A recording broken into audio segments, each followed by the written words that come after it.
Hello guys, and welcome back to a brand new video here on the channel. My name is James, and today we're going to go ahead and talk about Reading's 1-1 draw away at Lincoln City. That's right, Reading drew 1-1 away from home, so it's 2 games undefeated now on the road. But something I think is more important is 1 loss only out of the last 5 fixtures for Reading. Now, going into this game, Reading obviously had just come off a 1-1 draw against Oxford in the league.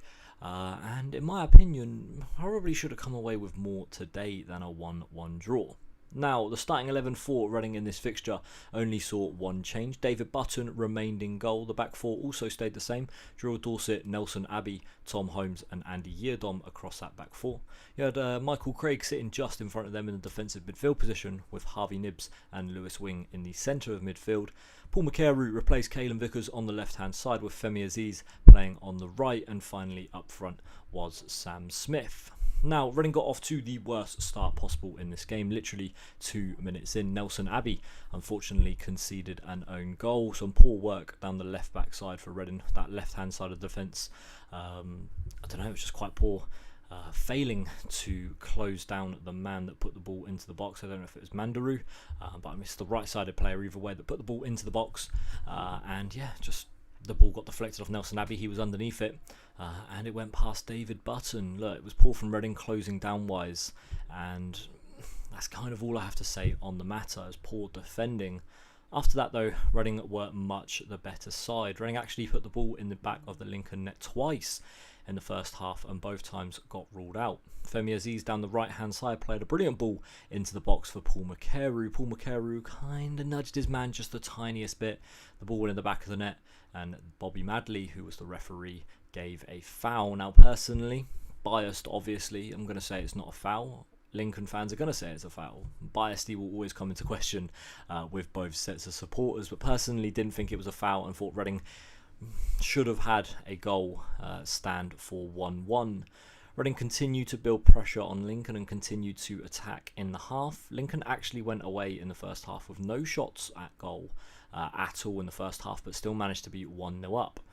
Like I said though, Reading did have the ball in the back of the net for a second time. A free kick coming in from the right hand side saw the ball get cleared out to Andy Yeardom, who had a shot.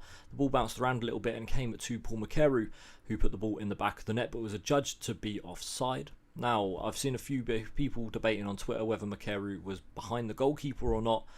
I'm going to say he wasn't, and there was a man on the line. If there's a man on the line, I don't see how a player can be offside. So the ball went in the back of the net, and the referee once again didn't give a foul. I thought there was a few decisions going Lincoln City's way, especially in the second half, of free kicks that were just very dodgy. I thought there even could have been a red card as well for Dylan Duffy in the first half. A really, really late time tackle.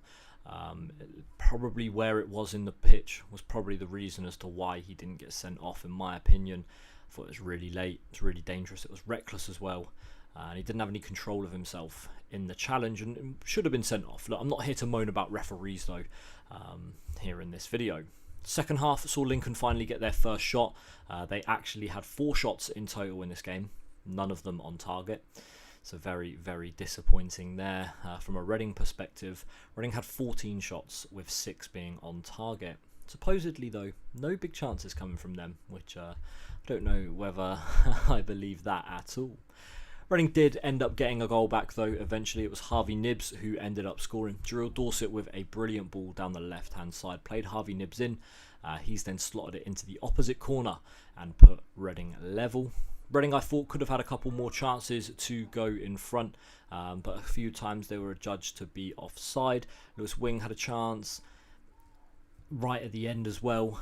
Tom Holmes had a corner come in. He's headed the ball. It's going into the bottom left-hand corner, but unfortunately the goalkeeper makes a very good save, Jensen.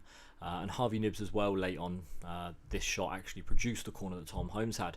He managed to turn his body, beat his defender, but it was a save by Jensen once again.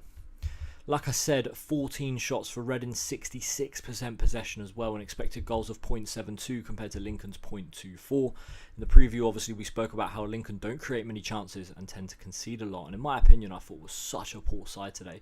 Really thought Reading should have come away with 3 points. Listen, obviously, it's not the best that Lincoln play. That's arguably, Lincoln fans will say, that's not the Lincoln that normally is there. But look, 166 passes to 423 for Reading. I'm just massively disappointed that we didn't get a win in this one. What does it mean for the league table though? Reading still sat in 23rd position. They're just 1 point now behind Fleetwood and Carlisle. Still 4 points behind Exeter after their draw today away at Stevenage. 2 points now though away from Cheltenham as they ended up losing 2-1 to Leyton Orient very late on. So slowly making ground on the teams above us. Obviously got Wigan on Saturday coming up on the 23rd. So potentially could be another chance for Reading to get some more points on the board. I think realistically, Reading are going to be okay this season, especially when you see the way they played today. I think we're a fully fit Reading team and no injuries in this side. We're a decent mid-table team at the moment. So, yeah, look, I think we'll be more than safe come the end of the season. That's going to be it for this one today, guys. Thank you very much for watching. My name's been James. Big fair play to all the Royals fans that went down today. Thanks for watching. We'll see you next time. Bye-bye.